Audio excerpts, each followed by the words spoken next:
What is up, everybody? This is the eighth episode of Cinema Kings, and Yeah, I'm Darius.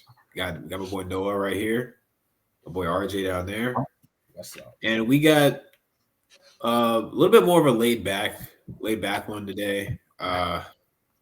Some big things are happening, but not as much. Kind of slowing down before the avalanche that is going to be this summer. So Yeah, we're going to talk about now that Invincible is season three. Of Invincible is officially done. We're gonna kind of do our review of the entire season.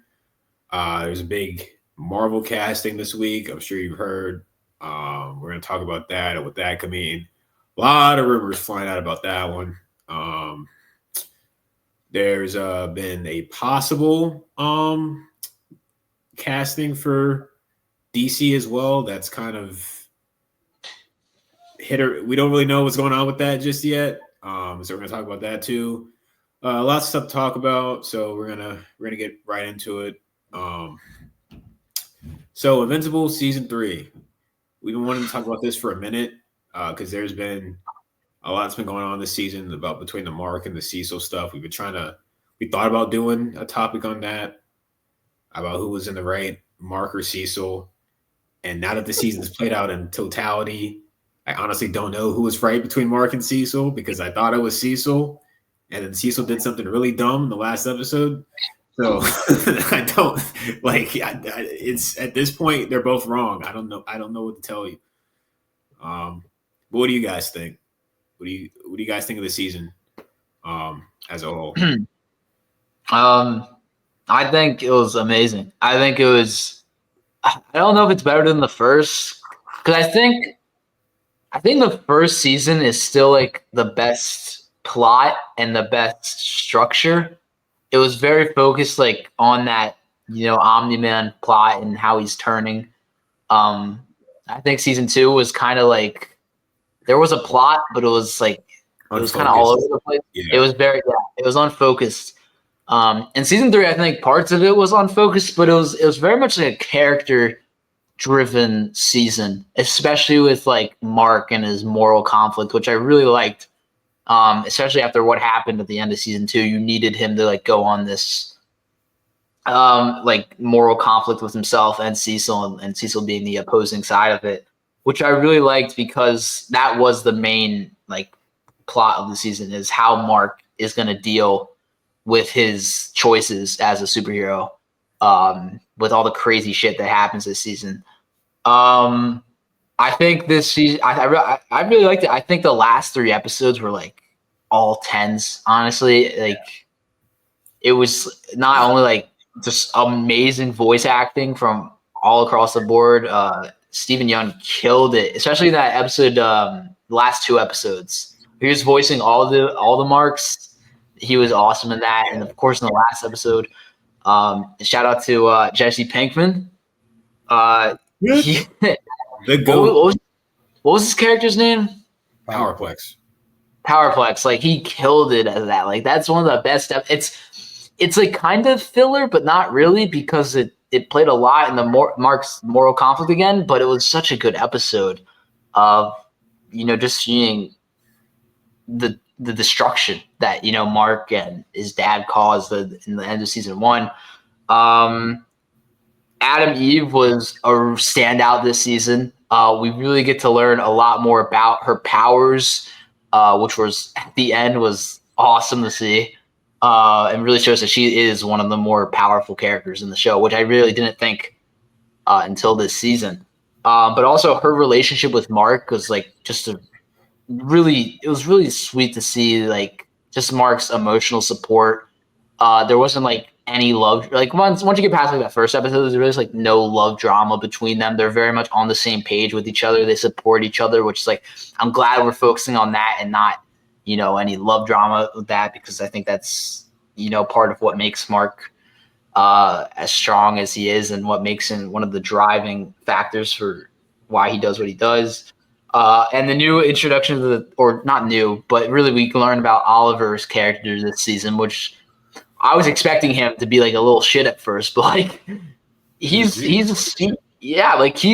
spitting some facts there that like he's he's saying the right stuff to Mark, and I really liked his character. It's very much like a Damian Wayne character this season, which I really liked. Animation. I see people complaining about the animation, but I honestly don't really have that much of a problem with it. There's some times where it's like that's a little lazy, but also like it takes a lot to make 8 episodes and of 8 long episodes too, not just like like 40 plus minute episodes. So yeah, I don't really have a problem with the animation, especially at the end in that final fight, which was incredible. Maybe the best episode of the whole show was that final fight. The animation was amazing. The emotion, the voice acting, Jeffrey Dean Morgan really killed it, and everyone who doubted him owes him an apology. He was awesome. And that whole episode was just spectacular. Rex, another character that's just like full redemption done right. Like you really feel for this guy. You start to root for this guy. You spend more time with him outside of the superhero stuff, which I really liked. And you see him and the rest of the Guardians leave. Cecil, which I really liked. Cecil, I love Cecil. He's one of my favorite characters in the show, and I really like how we got to see his backstory. And on the point of Mark or Cecil, I am Team Cecil in terms of that argument they had in the beginning. I think he was right, and Mark is just too much on this moral high ground that he just refuses to get off of, even though everything around him is telling him, maybe you just got to finish it sometimes. Because look what happened. Angstrom Levy's coming back. Like you have to finish the fight sometimes. Like that's you're the only one who can do it, so you have to. But you're right. It is getting hard to keep defending him, especially what he did at the end of the season, because that is fucked up and stupid, and I do not support him for that, for keeping Conquest alive. But I still support Cecil in the argument in the beginning. I think he was majority in the right. They both had some good points. They both had some flaws, but I think Cecil was in the right. And yeah, I think it was a great season. I had fun tuning in every week. In the middle, it got a little filler, which was a little weird pacing wise, but after that, it was awesome. I love the season. I love the show, and I can't wait to see what happens in season 4. Yeah. I really, really enjoyed this season. I wouldn't say it's like the best so far. It's hard to top season 1, but the show keeps getting. It reminds me of Mission Impossible. Like it keeps getting better and better, and they just with the finales they outdo themselves like each season. Because like season 3, like the finale of that's like my favorite so far. There's a lot that happened. Especially with Eve, they make you think like some characters are gonna die. Like you just what they did to Oliver. Oh my god. Oh dude, I was like no. But Oliver's a G though. He ain't no bitch. Like he's like no, screw this. He's one of the bravest characters I've ever seen. Like he's like we can take him. It's like no. He's like 9 and he's fighting. He's standing up to Conquest. Like I would shit myself that day. Like I would. He killed the Mauler twins. He killed them all. Yeah.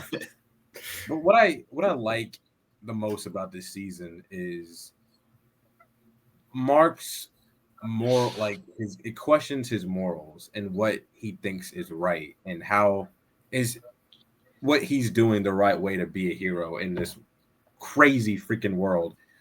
And it reminded me of The Walking Dead a little bit. Robert Kirkman has created both The Invincible and The Walking Dead, and like his character reminds me of Rick in like seasons 2 through like 5, where like he's questioning if like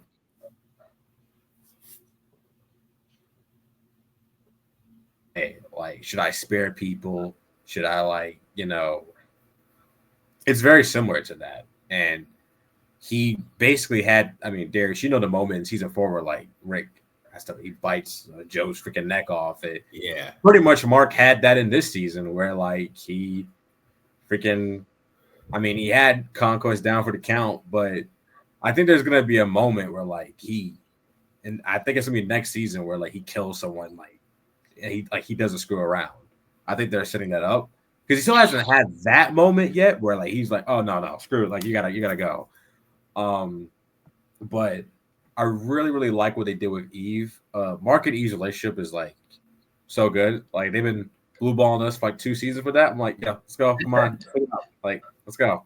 But it's the part where like he thought that she died. I mean, Steve, he killed it. Like he killed it. And you got freaking JDF's like freaking his conquest. He's like just talking shit, and it, like reminded me of Negan in The Walking Dead. But yeah, he definitely was Negan in this episode. Yeah, he's so good. As far as like Cecil, I thought this was like his best season, at least in my opinion. Yeah, I liked that him and Mark were at odds, and I do kind of agree where like Mark was going on this moral high ground because it's like, well, you know, you've done some shit too, and your dad is too. So stop it. But like you said, no, it is getting hard to like defend Cecil in a way, but the way I see it, like out of every character, the one character that was right was Oliver. You gotta kill these motherfuckers. Like you cannot. I just love the scene where like I always forget his name. I think it was the finale of episode 7. It's the big Sterling K. Brown plays him. I forget his name. Angstrom. Yeah. And like freaking Mark had him, and like Oliver's like, kill him now. Like freaking hilarious. But Mark realized. Yeah.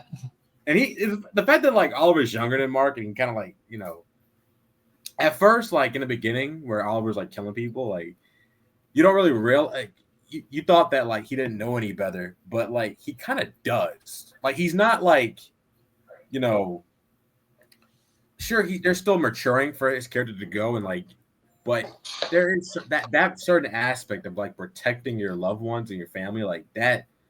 He is right there because they're just gonna keep coming back, and like more people are gonna get hurt.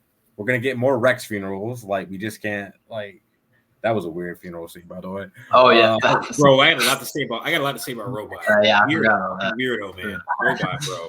I swear. But the show, I'm really enjoying the show. I still feel like it doesn't get enough credit as it should. Like it gets talked about when it's on, but then like when it's off, like when there's no seasons currently. It's because if it was live action, it would get talked about more, but people look down on animation, which is a problem. I'm still craving for more Omni Man. I know they're saving them for a big but I forgot to say that the Alan and Nolan stuff breakout was amazing. Love that. Yeah, that was good. Need more of that. But you know, it keeps getting better and better, and I can't wait for season 4. And it seems like they have more of a plan to release it yearly, which is good because I think season 2 took like a long time to come out. But I'm really enjoying the show. I think weekly episodes is like the best thing because it keeps like the traction talking. So I'm glad Amazon is doing that as well because you know shows like on Netflix they don't do that. So, but it's good. I'm really enjoying it. Yeah, I guess I'll go now. I kind of have a unique perspective because when I heard Invincible was getting an adaptation, I went and read it, the entire thing, and so I know most of what's going to happen in any given season ahead of time, and I was really looking for the Conquest fight is probably my favorite fight in the entire series. There's some other ones that happen later that are really good. But like, this is a turning point in the series, a turning point in Mark's character, it's a turning point in like the entire story. So I was really looking forward to how they were going to do that, and they knocked it out of the park. Like, I knew they were going to do it justice, but to me they went above and beyond. Like that monologue that Conquest gives when he has Mark pinned, that was not even in the comics. Like the writers wrote that in, and it gives so much more depth to Conquest's character, which is like not even there in the comics. Like he's like this, basically the attack dog of the Viltrumites. They just sickle on planets, and they don't like him. Really, don't feel bad for him. I don't feel bad for him, but it's like kill a kid. You see how he ended up being like this maniac, this monster. Like, and he feels like he can tell Mark all these things he's never told anybody. He's gonna kill him anyways. So it's like he's telling someone this to get it off his chest before he kills them, and then like that way no one knows that he carries this burden around with him. I thought it was a really nice touch, but it doesn't diminish like he's a psycho. He's he's sick. Like the stuff that he was doing and he said he was going to do in this episode is crazy. I'm glad they didn't tone it down at all. Like he's a menace. Like as for the season as a whole, I think that it has the highest highs. Yeah. But it doesn't have the consistency that season 1. It's more consistent than season 2, but it doesn't have the consistency that season 1 has. And I think that's just because that there's way more characters they're focusing on now. Like, yeah, Mark's still the main character, but we also have the Young Man and Alan storyline. We have the Rex and Ray storyline. We have Paul. Yeah, we don't know why we have Paul. We have Paul. We have Oliver now. We have Cecil even got more like of a spotlight this season, which I really liked. Donald, the cast keeps expanding. The cast just keeps expanding, and I really like Cecil this season, getting to see a glimpse into his backstory, how he developed, like his ideology, how he used to be kind of similar to Mark. So when you see him argue with Mark, you can see that he was once in Mark's shoes, so he does know how Mark feels. To a certain extent, anyway. Debbie continues to shine, I think. I don't think she quite has enough to do this season as past seasons. I mean, she's kind of there for Oliver a lot. I kind of felt like she wasn't there at all at points. Yeah, I feel like there was like episodes where she didn't do anything, but I mean, she was there trying to like guide Oliver along the right path, which I really like. Shows how good of a person she is, considering that's not her biological son, but she still treats him like he is. I love their dynamic though. The scenes with both of them was really good. Oh yeah, they're great. I really like Mark's to echo what both Noah and RJ said. I really like Mark's dilemma this season. It's a bit frustrating at times, but I kind of like that because it would be very strange if he killed a person. Well, he thought he killed someone in the season 2, and he was just okay with that. Like it makes sense that he's wrestling with it. I mean, he's a kid. Like that's the first life he thought he took, and he spent the first 17 years of his life as a normal guy basically. Now he suddenly has these powers. Yeah, it makes sense that he struggled with that. He tried to like avoid doing that again. But this season is basically him like testing him over and over and over. Okay, what are you gonna do if this happens? What are you gonna do if this happens? Like, and I like that he keeps finding. Well, he killed Immortal, but like Immortal basically asked for it, so it's like deserves it. Fuck Immortal. Oh yeah, I have a lot to say about them. Immortal and Kate on Fraud Watch, bro. I swear. God, frauds. But shit. I think Mark's arc was handled really well. I like what they're going with Eve. This is probably her best season, especially like the display of her powers and getting in there a little bit of her backstory and stuff like that. Her and Mark's relationship's really good. Eve's parents suck. Yeah, Eve's dad. I hate him so much. I really wish Conquest got his hands on him. I mean, nothing of value will be lost.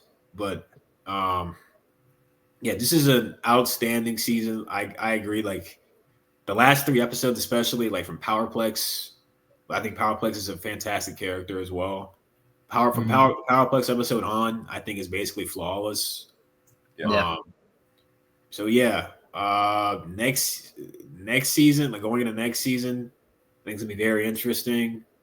Without spoilers, I think next season that potential will be even better, especially because they're adding a storyline that's not even in the comics. With the hell, stuff. The Yeah.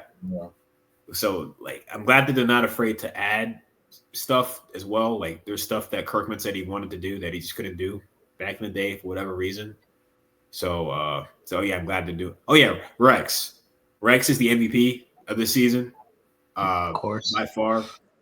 Like from what he was in season 1, I hated him in season 1. I couldn't stand him in season 1, and to see the gradual progression of him like becoming a better person, a better hero, like making up for his mistakes, and like I like that he didn't like change and like neuter his personality. He's still the same guy. He's just not.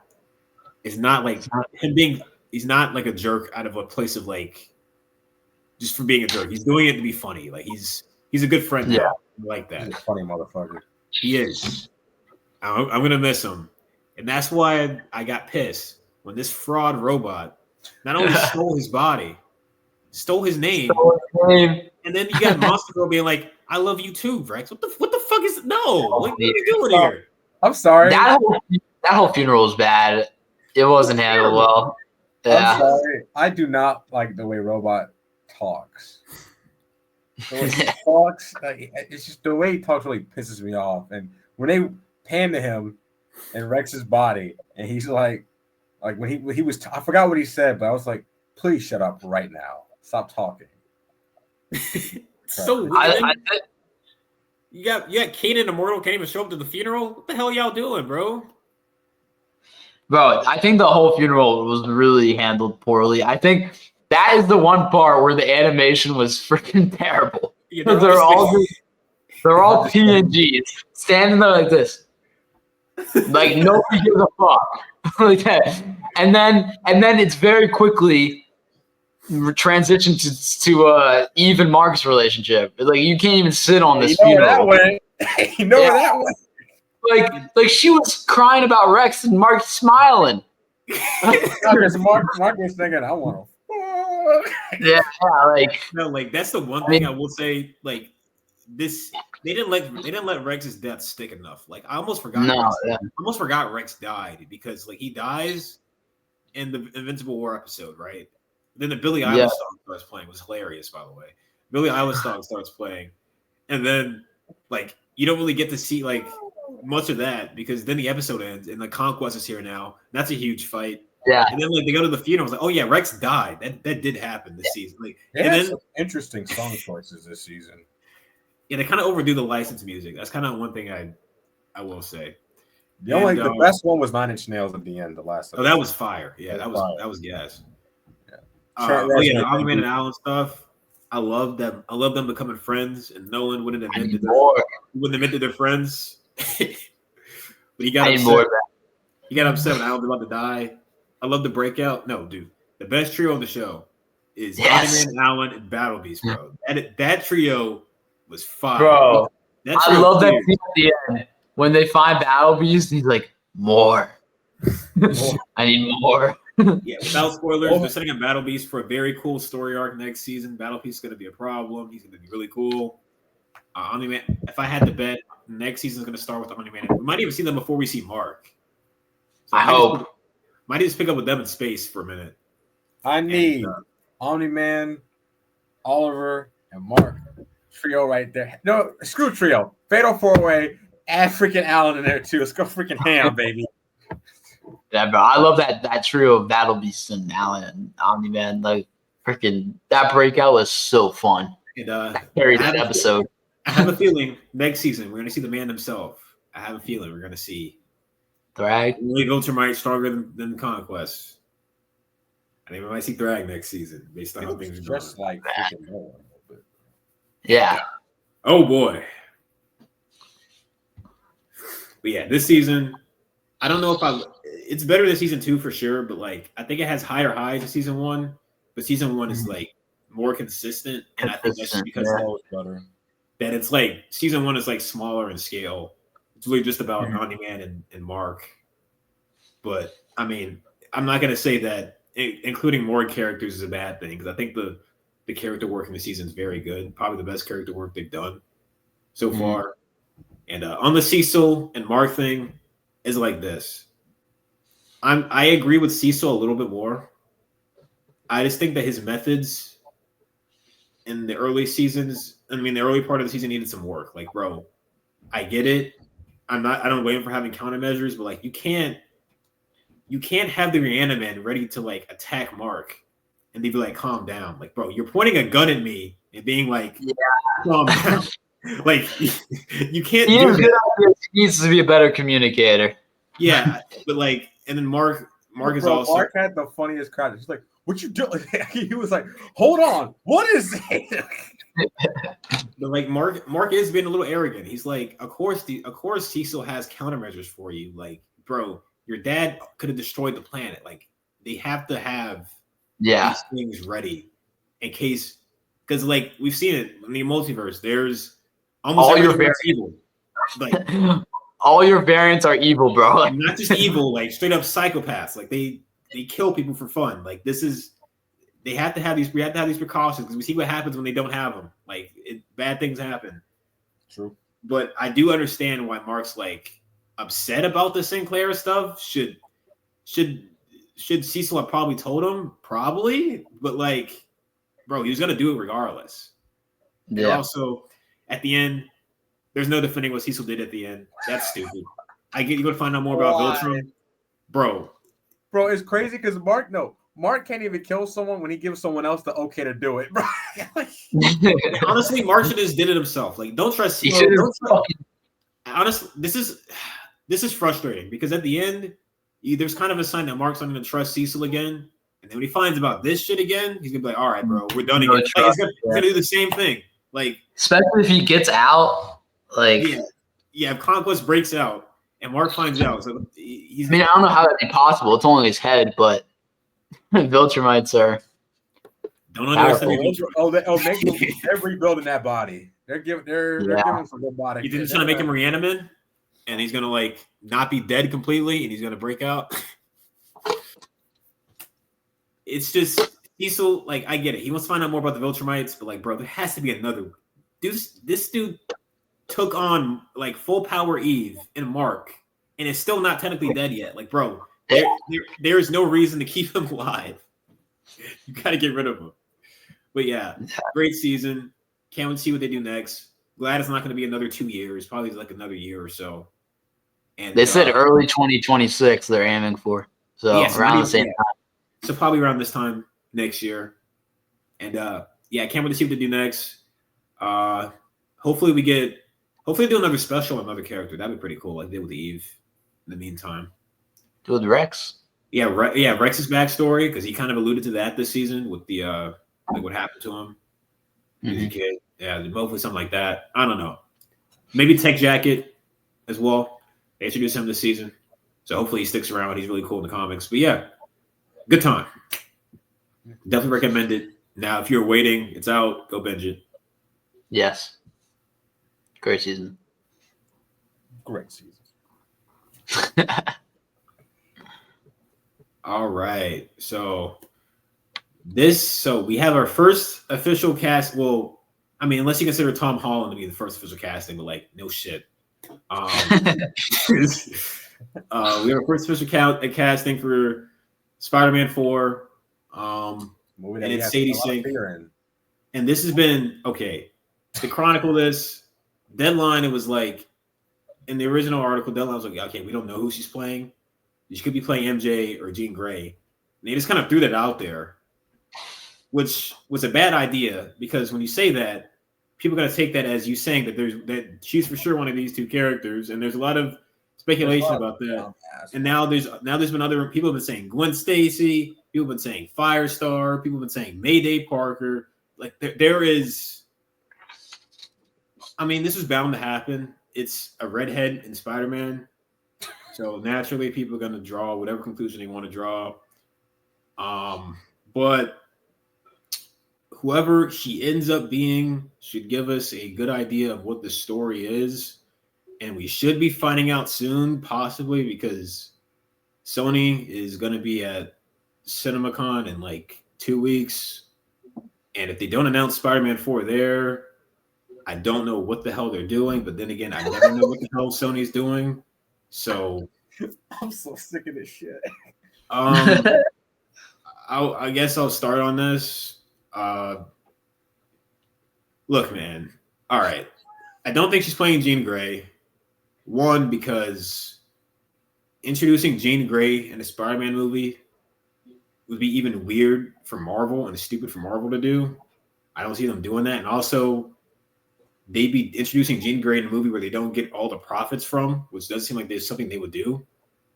Like Sony would get the lion's share of the profit, which, like, from a business perspective, makes no sense. So I think that if Sadie's playing anyone, that she's playing a Spider-Man character, which limits the options to Gwen, MJ, Mayday, and I don't think it's Mary Jane either, because look at this from an optics perspective.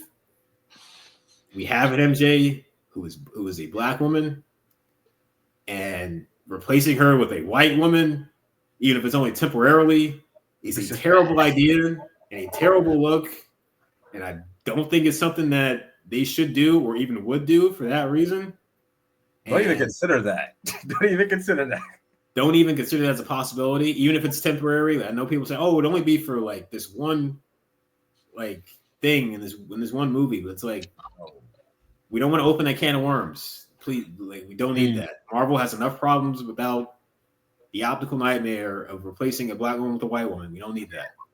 We have an MJ already. I know some people don't like it for whatever reason. We know what the reason is. We know what it is, but people need to get over it. It's not happening. I don't think it's happening. So that leaves Gwen Stacy or Mayday to me. And if it's Gwen Stacy, cool. Just throw her. It's not like every other Gwen Stacy hasn't had red hair and they just put a blonde wig on her. So Emma Stone and Bryce Dallas Howard, both redheads, both put on blonde wigs, and we're Gwen Stacy. So this would not be much different. However, if it's Mayday, here's the only way I would accept if it's Mayday. If it's a Mayday from a universe where her Peter Parker and her Mary Jane, aka her parents, are dead already, and she's alone, just like Peter is alone in this movie, and that's what they connect over, and that's what they bond over, I'm cool with that. That could work. I just don't want the fan cast slop wank of this is Toby and Kirsten Dunst's daughter, because then it's just like, what does it have to do? The fact that have to do with Tom Holland, like with Tom's, like that has just make a Raimi versus Spider-Man 4 for that. Like, what does that have to do with Tom Holland's Peter Parker? Fans think that's a good idea. Just speaks to how MCU fans operate. I'm sorry, but it's true. All these people. No, go ahead, Darius. I'm sorry. This is Raimi fans you can't let go to me. That's what. Them too. Yeah. Like, bro, you had your three movies. You really had 4 because he was in No Way Home. Like, if you want Toby to have his family, and like, okay, what does that have to do with Peter Parker and 616? Like, I don't understand what the story would be there. Like I said, if this is a Mayday from her own universe, her parents are dead or gone or whatever, and she and Peter connect over being alone, like they're both alone because Peter did what he did in No Way Home, and that's the story they're going for. Because it's a multiverse story. That's a foregone conclusion. It sucks, but it is what it is. Balls. It is what it is. The moment they announced Doomsday, that was what this is going to be. The moment Born Again got pushed back, that's what this is going to be. So if Mayday's in this movie, just do not connect her to Toby or Andrew. That's not any better. Please. Just that's the least I'm asking for. Like can Toby Andrew not be in this?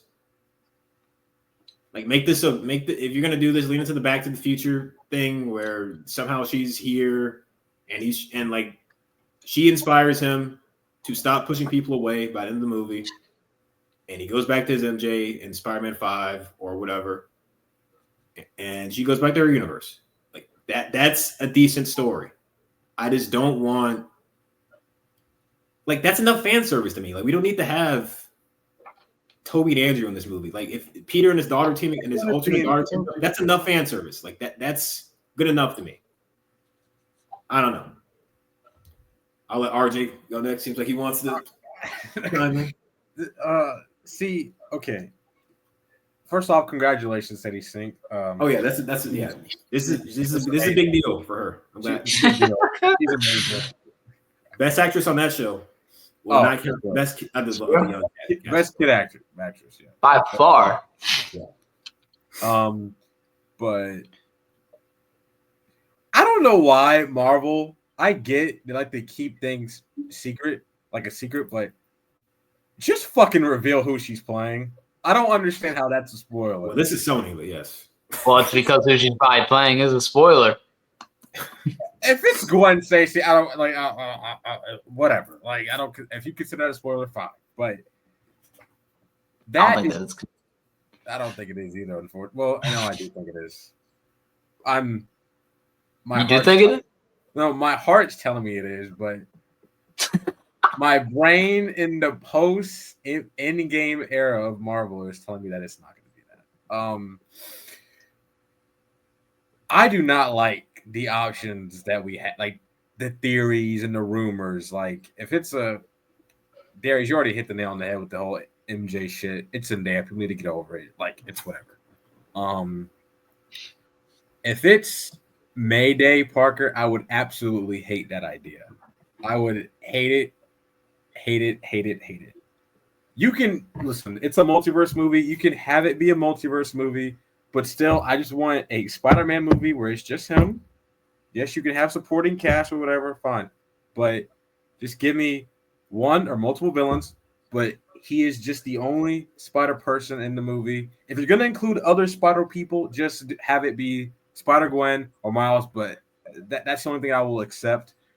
But if you just have it be Mayday Parker, I just feel like that's an idea that tells me that it's throwing shit at the wall and seeing what sticks. Like, it's just like that's just a left field idea. And I just don't know, like, what's the point of that story? Like, it tells me that it would be a backdoor way of having Toby and Andrew in this movie. Like, that's what the scary part is. And I feel like that's our biggest fears of this, is making this movie like just a big multiverse slop fest, like No Way Home.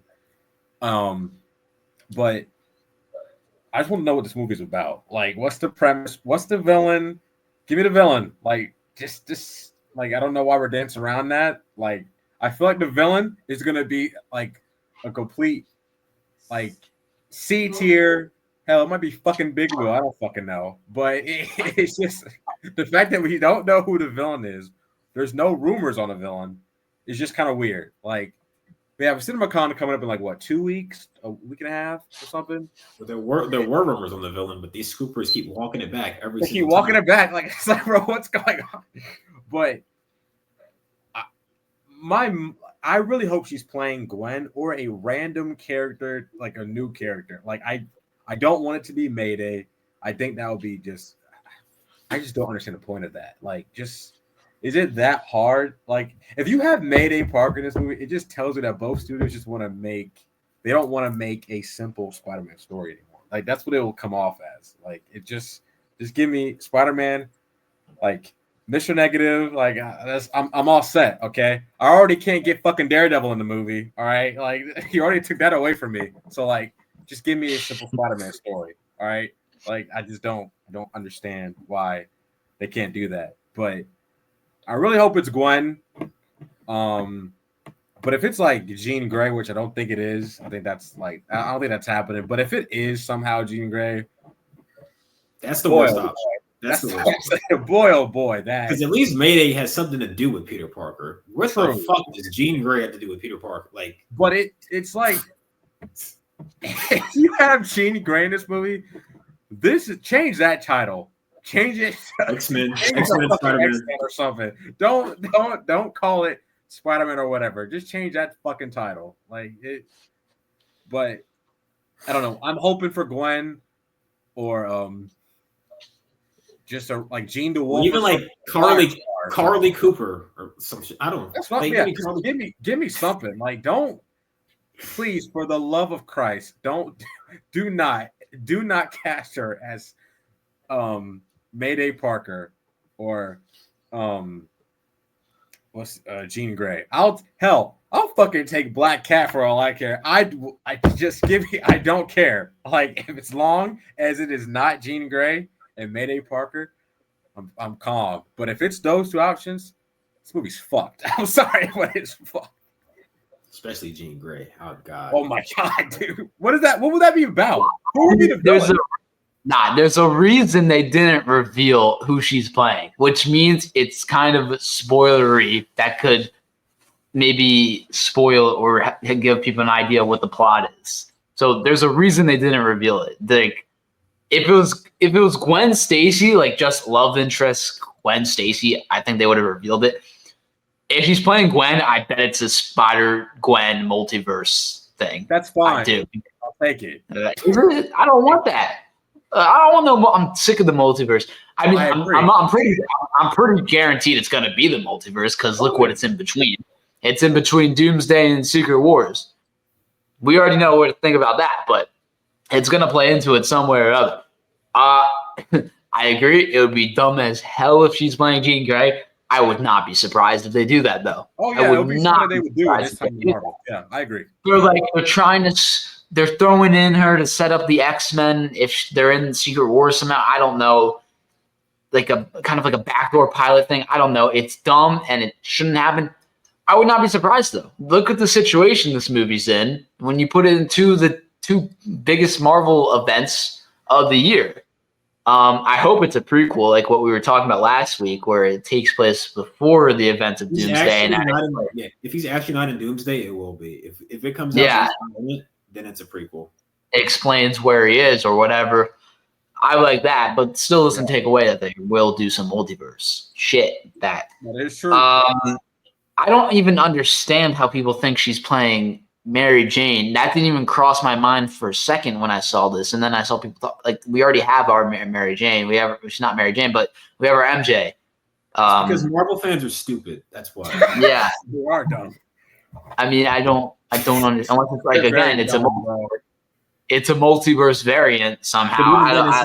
It's like the optics. It's like even if she is a different MJ, it's like you can't, like, bro. They're not gonna have a black MJ, and then Peter gets with the white MJ.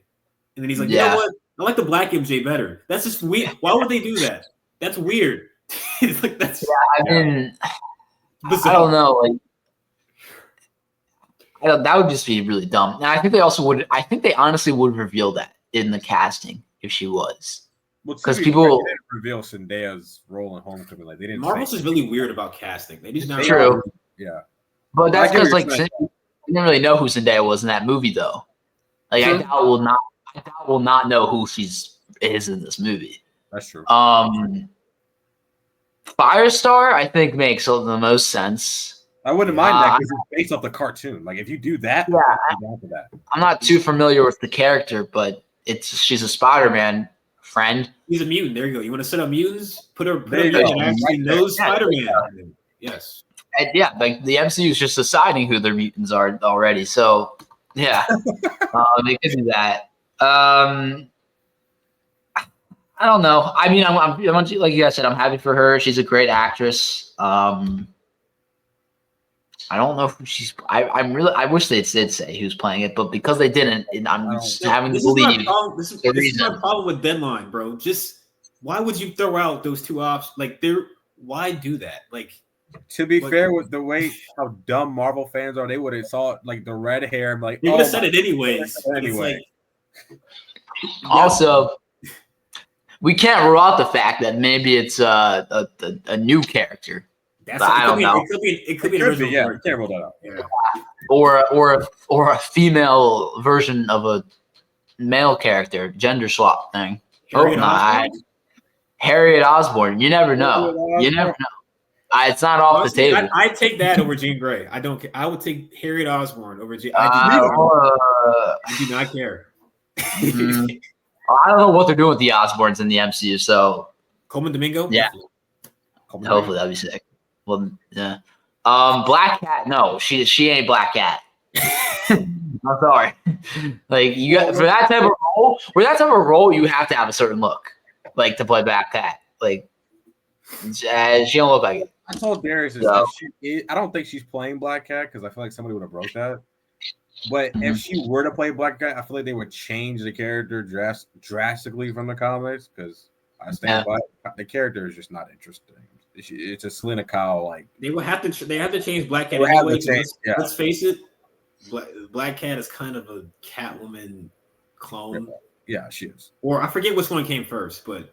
It definitely was Catwoman. She came first. They're too similar. Like they're very similar, and it's like we just got the Batman like 3 years ago. People will be like, "This is the same thing." Like you have to change it in a way, regardless. But yeah, I don't think she's Black Cat either because I think they would have said. I think they would have said some scooper either would have said it or Deadline would have said it, but because people have been wanting Black Cat for a long time, so they would have capitalized off a hype. Like, yeah, she's Black Cat. They would have done that, but. I wouldn't be This surprised situation if like I hate in how the next Sony markets their movies. I hate how they do this. The secrecy. on They did it with No Way Home too. And It's they like, don't need to. Exactly. that point though, I wouldn't be surprised if like in these next coming weeks we see actors that could be like, oh, that guy could be playing Iceman. That guy could be playing whoever X-Men. I was And talking to then RJ about this. If a male actor gets cast like Peter's new best friend, they're gonna be like, it's Harry, it's Iceman. It's like it's gonna be if like it's Iceman, then she's Jean Grey, 100%, and they're setting up the X-Men in this movie. Like, yeah, I don't know how it's gonna work. It's a mess, and this it's a mess right now, and I don't think they even know what they're doing. I don't. Who wrote this movie? Do we know? same guys that wrote No Way Home and all three. Yeah. So, here's what I'll say. With CinemaCon, that's when we'll get to know. Like, we'll know the premise because now it's a villain. Depending on what they announce in that movie, like that day, like what the premise of the film is, and like what's like the general plot points, that'll tell us like, okay, like it's gonna be like this, or it's gonna be corporate slop. Like if I hope they bring the cast up, which Tom probably can't be there because he'll be filming Odyssey or maybe Doomsday, so like he won't be there in person. Most likely, he'll probably record a video or something. Yeah, but I hope they bring Tom, Zendaya, Sadie, hopefully the villain, and whoever else is in the movie. Like, I really don't think Zendaya's gonna be in this movie at all.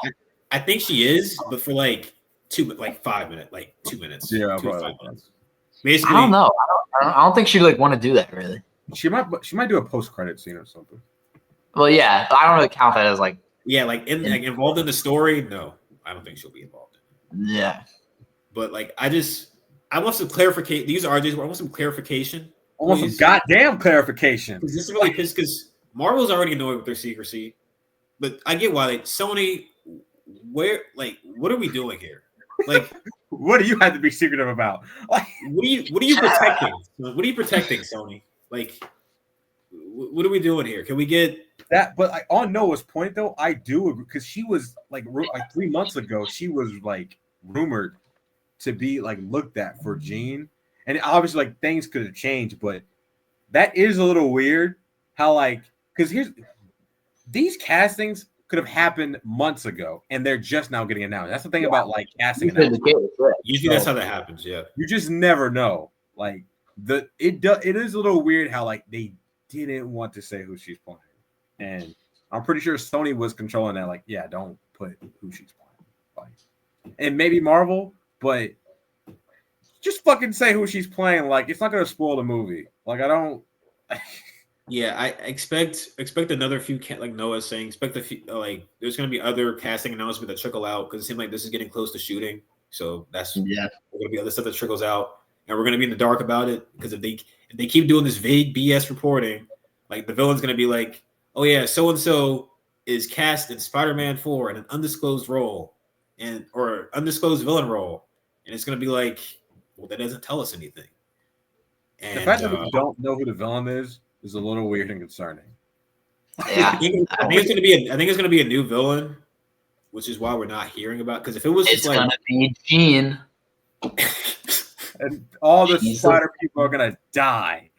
I mean, yeah, Phoenix is gonna kill every single person in this movie. If she's the villain, everyone dies in this movie. Like that's how this works. That's Jean Grey. I'm sorry, if they, depending on what this movie is, if I do not like what I'm hearing, I'm checking out. Like, I'll see it, obviously, but I'm checking the fuck out. Like, I am checking the fuck out.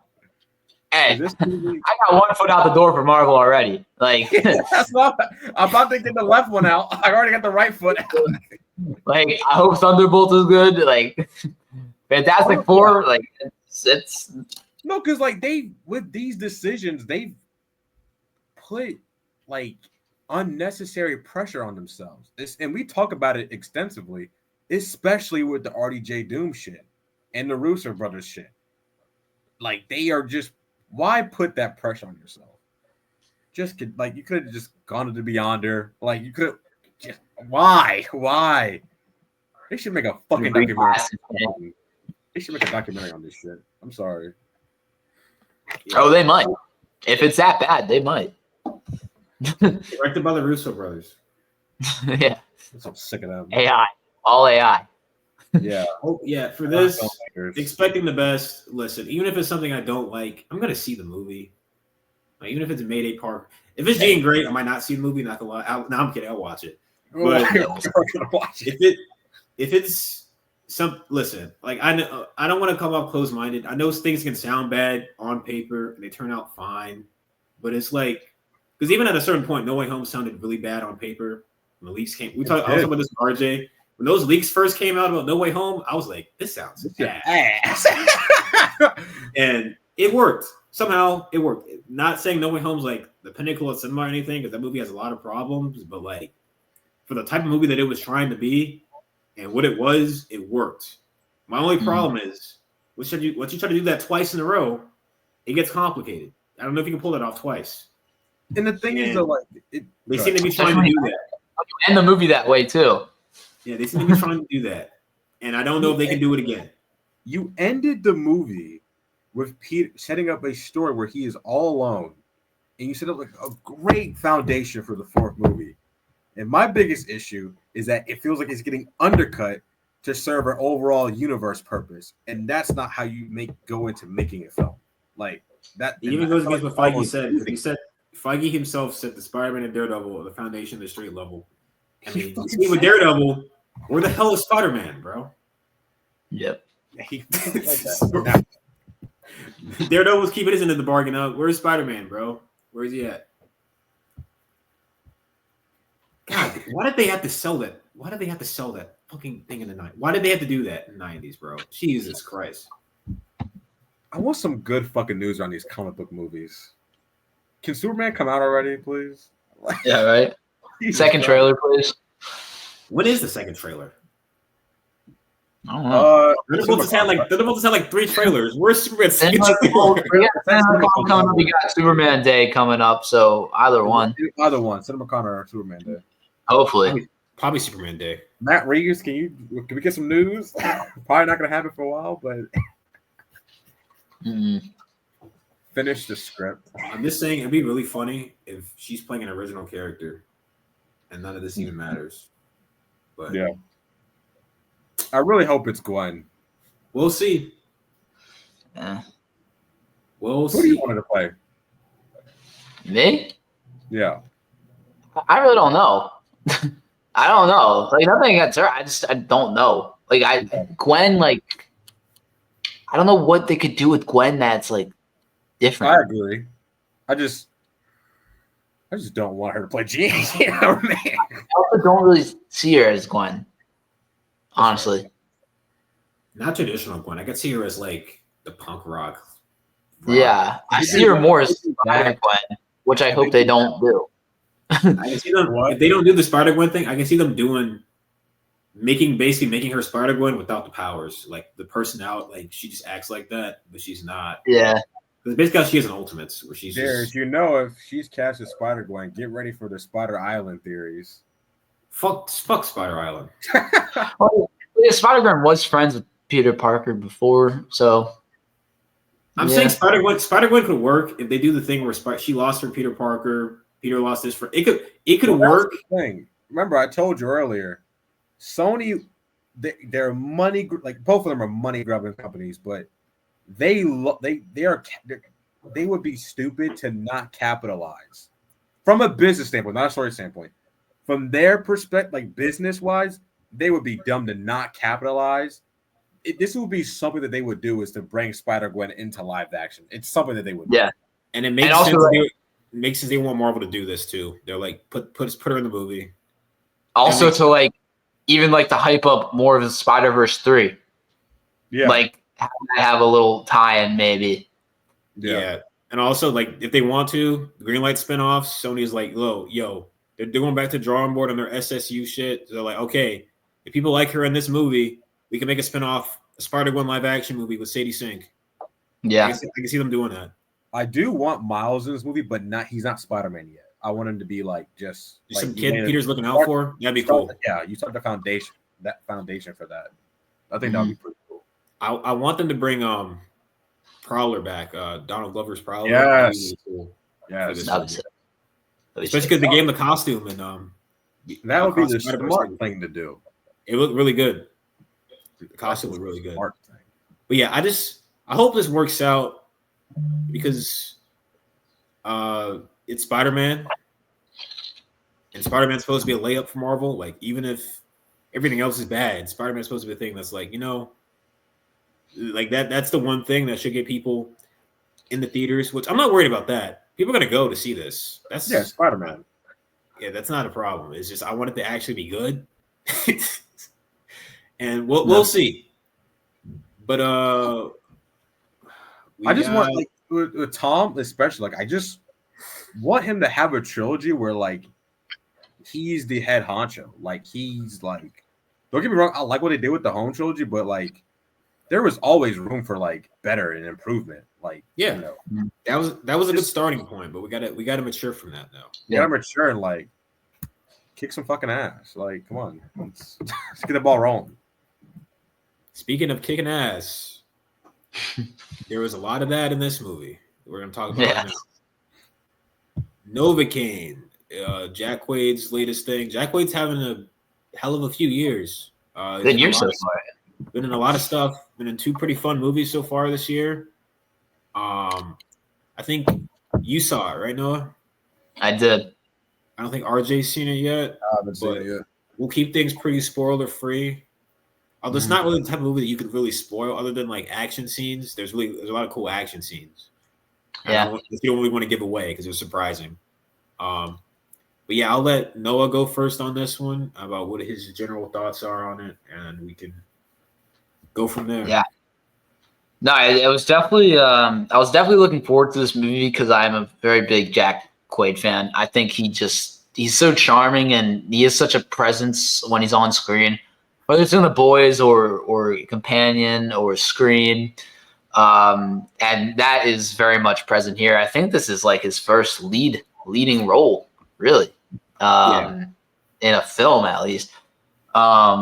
And he killed it. Like, he was definitely the best part of this movie for me. His performance, his energy, his charm, it's all at its peak here. And he is a great actor. I'm really glad that he got his shine in this movie. And I hope this is just another door opening for him to do a bunch of other stuff because he has a ton of range also. Not really in this movie, but in like The Boys, he has a ton of range. The fights were like super fun action movie. Super gruesome fights in this movie. The tattoo parlor win. Yeah, man. Like, there's some bloody, gross, bone crunching, everything you can think of in this movie. Some pretty creative fights and gruesome stuff. So if you're into that, you'll love it. And I'm not even that into like that gruesome stuff, but I thought this was like, it had the right amount of like charm and fun to it where it wasn't like, ew. It was kind of fun a little bit. It was a little, I don't know, with all that being said, it was a little bland. I think the rest of the cast just didn't bring anything to this movie. I don't know the actor's names, but whoever was playing his love interest, I think Jack Quaid did his best to get the chemistry there. There wasn't really much, especially from her side. I don't think that relationship was as, I wasn't as invested in it as I think the movie wanted me to be. And the rest of the cast, it's like fine. There's nothing that special about it. There's some pretty weak performances throughout this movie besides Jack Quaid.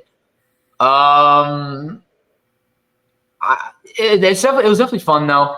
I just don't know if it's a movie I'd go back and rewatch ever. It's a fun concept, but I think it was just like missing something. I feel like it's like a movie that feels like it could come out like 10 years or 15 years ago, which I like that like kind of nostalgia about the like action, hero, unlikely action hero vibe. But yeah, it was pretty good. I gave it like a 3 out of 5 stars. Jack Quaid carries this movie. Also, Ned Leeds is in this movie. Yes, bro. So this isn't a spoiler, but so Jack Quaid meets him like on video games, and they know each other just from voice. And he says on like his voice that like he looks like Jason Momoa and he rides a motorcycle. But I'm like, I recognize his voice. Who are they trying to fool here? I know that's Ned Leeds. I know what he looks like. And then there's like towards the middle of the movie, you see what he really looks like. I'm like, yeah, duh. Ned Leeds. Anything different with his voice. CEO of Sex, man. Yeah. So that was a little weird. I think most people know what he sounds like too.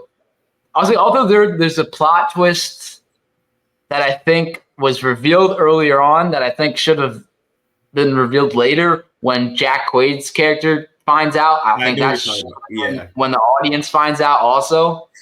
I think that would have been more impactful. But yeah, it's a fun time. If you're looking to have a fun action flick, go check this one out. Yeah, I agree. I got like Jack Quaid, man. Like, I know people get on like the whole nepo baby thing, and like, but like when someone's talented, they're talented, and I don't consider him a nepo baby at all. He's talented in his own right, like regardless of who his mom and dad are. Like there are a lot of talented people that come from acting, like from acting families. I mean, him, Lily Rose Depp, like. She ain't no nepo baby at all. She got talent. Got talent. Can't think of her name. She's in she's Stranger Things. Maya Hawke. She's talented. Like sometimes people just are just talented. Like, and Jack Quaid is definitely talented. He has like this charm where he's like he plays like an awkward guy. He's like a likable guy. Like you feel like you like this guy. You're rooting for this guy. Like Huey and the Boys. Like he's one of the only decent people in that show, that entire show, and you can't help but like and root for the guy, and he can do a lot with that. Because also like Noah said, he's played villains and like Scream and Companion, where like he turns that likable charm against you, and you're like, I really shouldn't like this guy, but I just do. You know what I mean? And in this movie, he kind of plays like the more typical character he plays, like the nerdy, awkward guy, shy, kind of nervous. But you understand why. And I like that they don't just use his condition in this movie where you can't feel pain like as a joke. They do it a few times because it's the point of the movie, but they also get into like how this condition like realistically affects his life and how his childhood was kind of terrible because of it. How he got messed with and how it kind of destroyed his confidence in himself and stuff. And how he kind of has to overcome that and use it for good. And yeah, dude, the fights in this are insane. Like the restaurant, like the kitchen fight is crazy. Like the kind of the first major fight of the movie. The tattoo one is probably my favorite. That's the huge guy in the trailer. You see it in the trailer a little bit. Just like throughout, like they're always finding new and creative ways to like use his condition, not being able to feel pain. They do everything at this guy, and like he's got arrows sticking in him, he's got knives in him. He's like doing crazy shit to himself because he knows he can take it, but other people can't. Like it's really inventive, and I like the way they direct the action. It's pretty kinetic. It's pretty exciting to watch. I would agree that like I don't think a lot of the cast measures up to Jack Quaid. I like the main villain. I like him. I think that's Jack Nicholson's son, by the way. Is it actually? I think it is. Wow. Ray Nicholson. I think he's like he kind of brings the most energy, at least. Like he's the most crazy out of the villains. He doesn't get enough screen time to do anything. Really. He's kind of like off screen for a lot of the movie, and he comes into the end, and it's a little too late. I do agree with the plot twist. Like, it kind of adds a little bit of dramatic tension because, like, when he finds it out, okay, what's Jack Quaid gonna do when he finds out? Yeah, but it's like you kind of know what's gonna happen. Like, you know, it's gonna be fine. So I kind of agree. I kind of wish that they waited to save that for a little bit later, and Jack Quaid got a little bit more time to react to it than he did, and.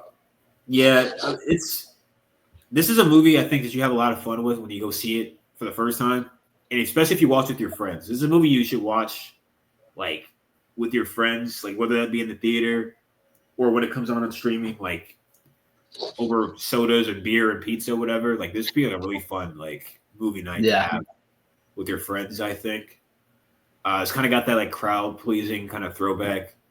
I agree, like For like sure. an early 2000s, late 90s action movie type, which we need more of because it feels like everything now is either a superhero thing or it's like a spy thing. There's not really more of like a normal guy action movie type thing anymore, which I like that they're bringing back. And I think Jack Quaid, if he wants to do more of these type of things, I think he's a good person to kind of fit that unlikely action hero mold. So yeah, I'm kind of between a 3 and a 3.5. I don't think I've rated it in the letterbox yet. It's just because I forgot. So I guess 3.25. I don't know, somewhere in between there. Definitely a good time. Go check it out if you want to have a good time. But like, don't expect much more than like a little bit of a generic action movie with kind of like a few creative things done in the meantime. A decent enough love story, I guess. It was good enough for what it was. But yeah, go check it out. Support Jack Quaid if nothing else. Yeah. He's a talented guy. Huey. Huey. All right. So we have another casting from the other side of the aisle. Possibly. This is another weird one. See, no goddamn clarification, man. So I think who reported this? Was this Deadline or Hollywood Reporter that reported this? I think it was Boris Kit. He's Hollywood Reporter. Yeah. I believe THR reported it.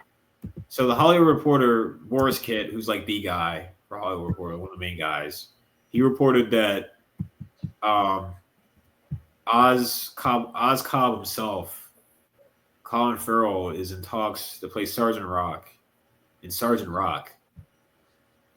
And there's a lot of ways you can go with this, but there's also been rumors that this may not happen because of scheduling conflicts. Because Colin Farrell is a pretty busy guy between the Batman and other things, so this may not happen. And I think first off, this could mean a lot of things for the possibility of the Batman, the Reeves verse merging with DCU. This would be kind of weird if that was the case. And also, this may not happen at all. Even if it does happen, it's just the right thing to do. I think we all have some thoughts about DC kind of milking the same couple of actors for their projects, which is kind of strange and maybe not the best course of action here. So who wants to start on this one? I'll start. Right, First off, it was a very left field like casting for because it was Daniel Craig for a long time, and he announced he's not doing it. He dropped out, and then there was rumors of Jeremy Allen White apparently. Yeah, but one thing I think we can all agree on, that script must be good. Like it must be some top actors, man. Yeah, because if Daniel Craig was attached, he's gone. Lucas directed well, so the script must be really, really good. We all love Colin Farrell. We're like huge Colin Farrell fans. Yeah, absolutely. But I kind of want definitely. He's got it. I want him to just stay as Oz, man. Like I think would be like really like that's his deep. I like it when actors just play one like character, and he like made Oz like an iconic Batman villain, and because Oz is not like a Joker or Mr. Freeze or Riddler, but like his performance as Oz has kind of put him in that conversation, and I kind of like it when actors just are known for one role, like not known for one role, but like are known for like one comic book character. Like I feel like we're getting too much, Michael Keaton playing, Vulture, and then he play Batman again. Like I kind of want to go back to the days where we just had actors play one comic book character, not multiple. Looking at you, Marvel. But if it doesn't happen, if it does happen, I'm not gonna be opposed. I'm not gonna be mad. It's Colin Farrell teaming up with Luca Guadagnino, one of the best filmmakers working today. But I think this is a one-off. I think that's part of the reason why it's being talked about for him taking on like the character because I think it's just a one-off movie and stuff. I don't see him signing up for a long-term thing. I don't think the character of Sergeant Rock is sticking around. So, but yeah, it's just a weird little news day with that. But I'm not opposed to it. It just seems I kind of just want him to stick with Oz. I like Oz. Fuck Sergeant Rock. Yeah, I agree. I think like it's like why like I just don't like reusing actors in the like it's not the same universe, but like DC. Like he's playing a DC character, hopefully for a few more years. Why have him do another one? Obviously, that for Colin Farrell, it's a little different because he looks totally different as the Penguin. Yeah. Most people wouldn't even recognize him. I was playing that up today. I was like, well, it's not the point. Yeah. But like it's if he's like if he's the best choice, if you've gone through a bunch of people and you still think he's like the best, then sure, go for it. It's not that big of a deal because, like you said, like it's a one-off. Is it Elseworlds? Is it connected to DCU? I think it's DCU, but like DCU, yeah. The thing about Sergeant Rock is I think it's a World War II thing. So I don't know how he would cross over with like. I think they might have changed it. And they might say it's an Elseworld project, and that because that could also explain why Luca's doing it. Yeah, because otherwise, like, I don't think Luca's the type to stick around for studios. Oh, he ain't gonna stick. Yeah, he ain't gonna stick. Yeah. So it seems like it's a one and done thing if it even gets made. You know, with DC right now, they got a ton of different things they have. Yeah, they have a ton of different things they're saying, and who knows which things they say is going to actually happen. This one seems to be way far ahead than most, so it probably will happen. But yeah, I don't know. It seems pretty early on, nothing definite. But yeah, I'm with RJ. I just like keep him as Oz. Like he's not done with Oz yet. Like he's still very popular as Oz. Don't not saying it will, but don't attempt to confuse the fans. Don't. You're already doing two Batman, bro. Don't do this. Yeah, there's more actors. I saw people like say like just because like he said in the past, like after the Penguin wrapped and they asked him about like doing a season 2 and he was like obviously he was like I don't want to do that because I don't want to put this suit. I'm like, well, people, he's talking about doing a season 2 of a show called The Penguin, not The Batman. Okay, like he's gonna be in the Batman. He's in that movie, and he'll be in the third one probably. And so he doesn't have to do it any more than he has to. Yeah, that was the whole point of that quote. Like it's not about him.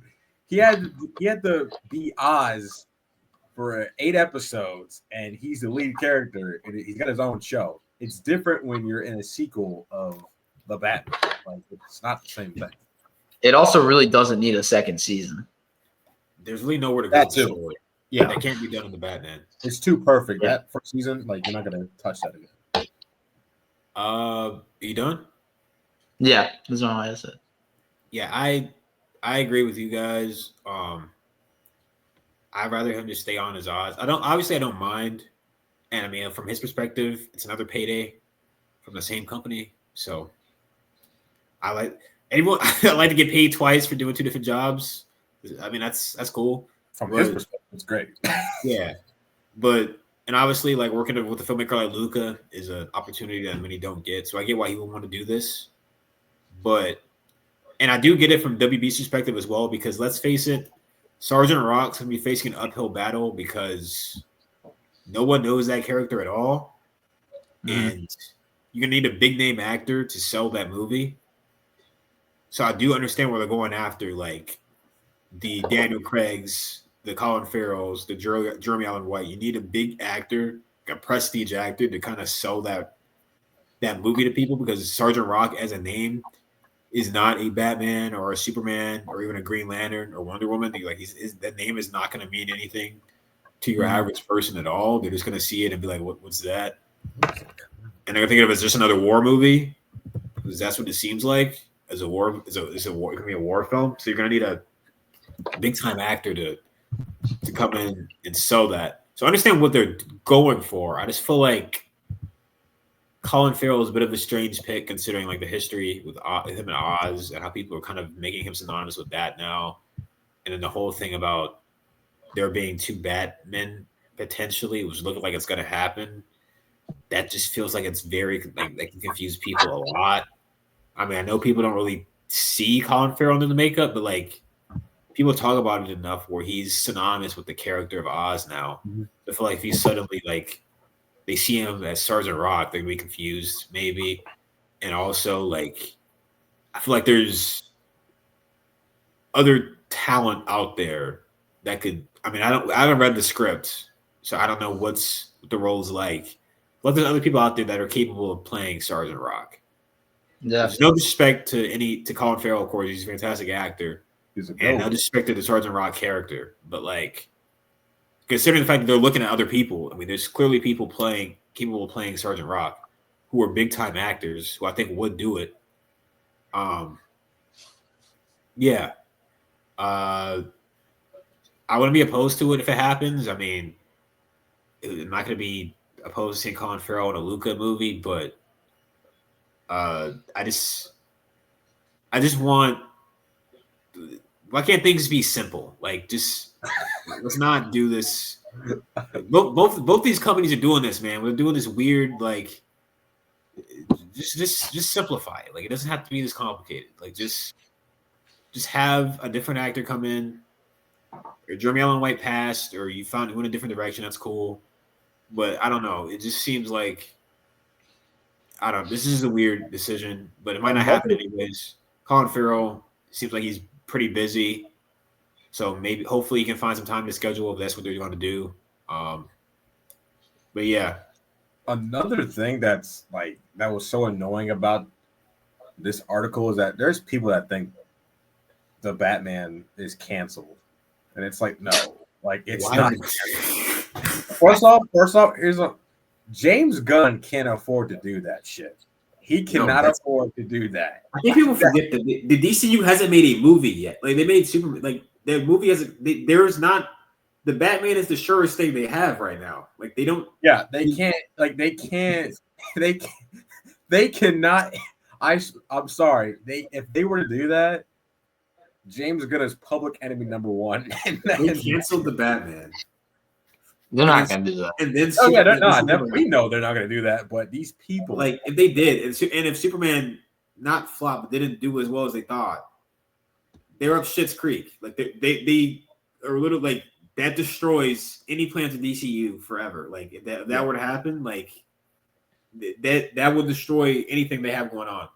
There's a reason why they put the release date of the sequel to October 2027. That's a placeholder. They might move it up, like because they're aiming to start filming at the end of the year, or they can start the top of next year. Like it'll be fine. Like people need to just take a chill pill and calm the fuck down. That's how production is supposed to work, people. Calm the fuck down. Like this is how making a movie works. Like it takes time.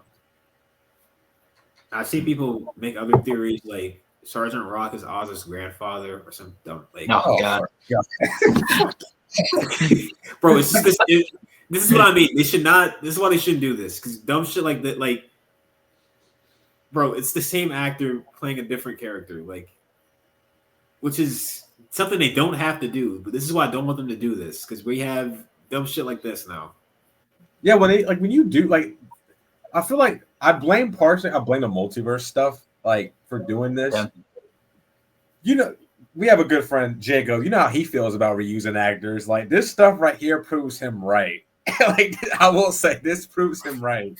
Like when they do shit like this. For me, like when an actor does Marvel and DC, like that's one thing. Like Joaquin Vulture and Batman, I don't care about that. And there's like 30 years apart. Like who cares? He did it in the 80s.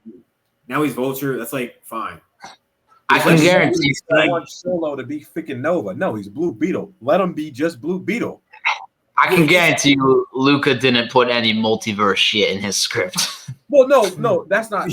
I'm saying that. No, I'm not saying. Yeah, I'm saying like, there's no way. You think Luca gives a shit about the multiverse? No, he doesn't care. He's writing his own movie. He doesn't. I'm saying I blame the multiverse for like castings and like the fan perspective. Fans, like, yeah, without the multiverse, you don't get freaking RDJ as Doom. Like we just like Well, actually, It's lazy.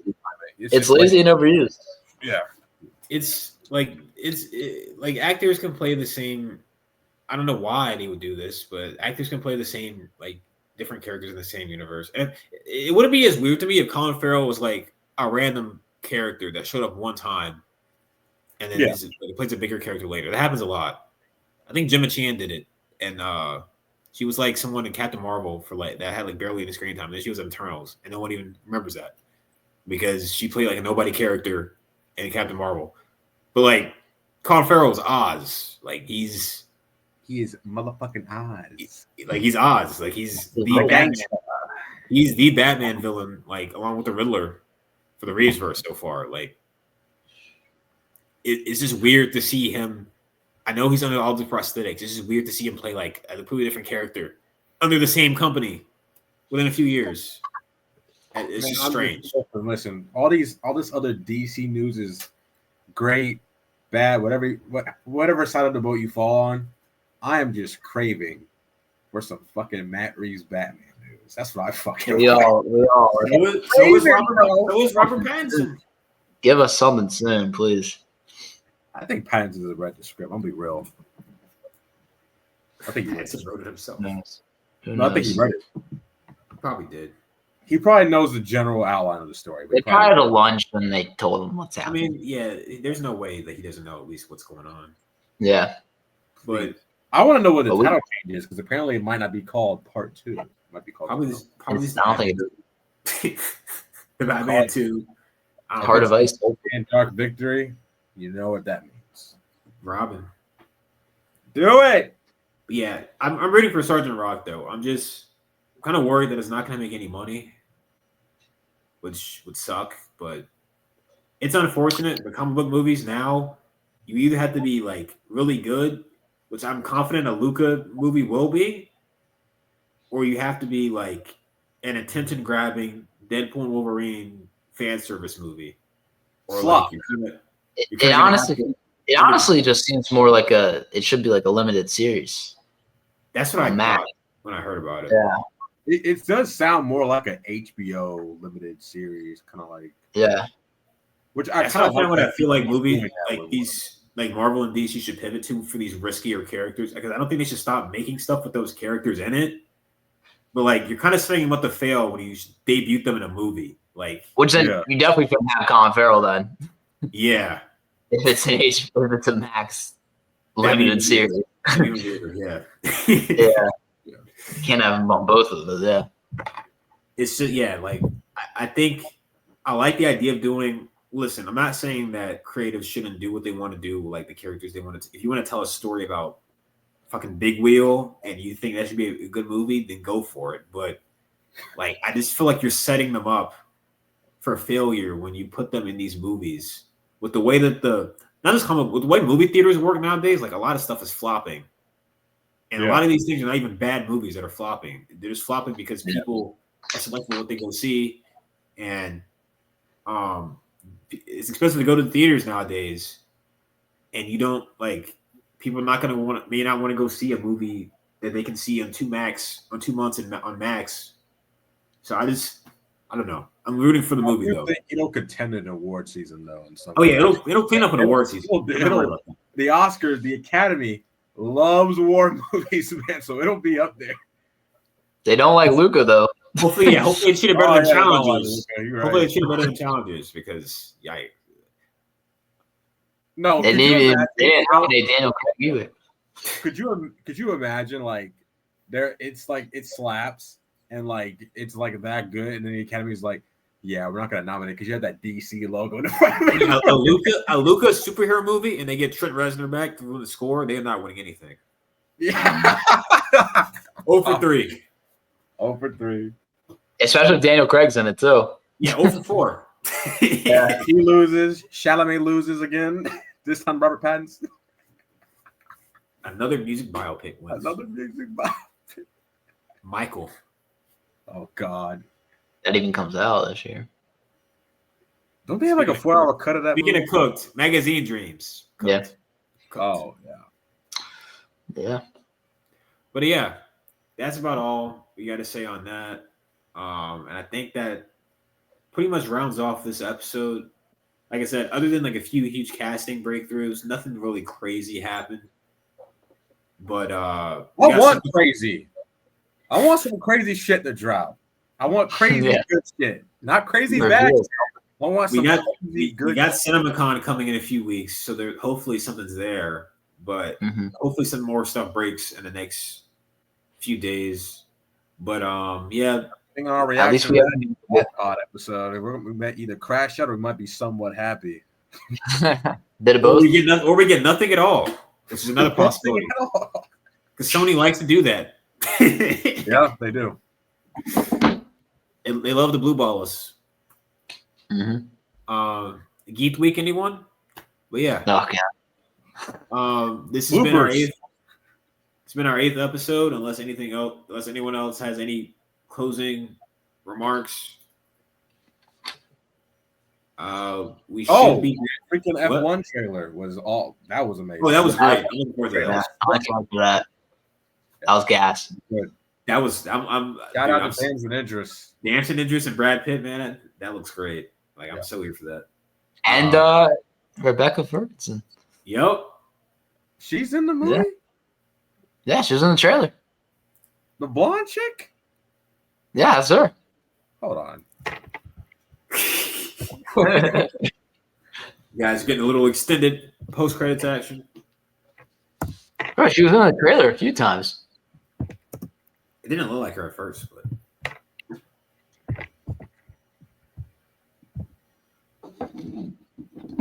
screw it. I'll look it up later. It's not coming up. I type in F1 movie and it fucking types in Formula 1. I'm like, no, I typed in the movie, not that. Oh wait, that wasn't her. It looked like her. I thought it was her at first, and I was like, well, it does look exactly like her. Oh my god, it is Carrie Condon. Oh, yeah.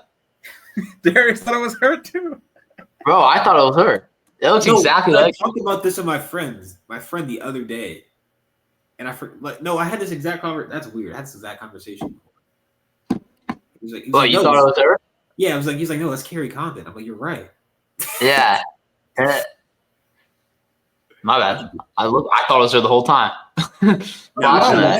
When I first watched the trailer and I saw like that actress pop out, I was like, that Rebecca Ferguson? And then like she showed her again. I was like, oh, it's not her. Because I first when I saw it, I was like, okay. That's a much watch in Dolby though. Oh yes. That F1s, those engines. And dude. Movie. I'm seeing that opening night. Yeah, same. Joseph did it, right? Look at this. How can you tell the difference between? Oh my god, they do look the same. They do look. Yeah, in that picture they did. I cannot tell the difference. that is a role for Rebecca Ferguson. I can see her doing that. Yeah.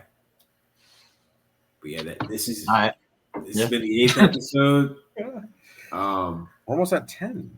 Yeah, we might do something for 10. I don't know. That seems like a milestone, maybe. Yeah, follow us. We'll like and subscribe first and foremost. Follow us on Instagram.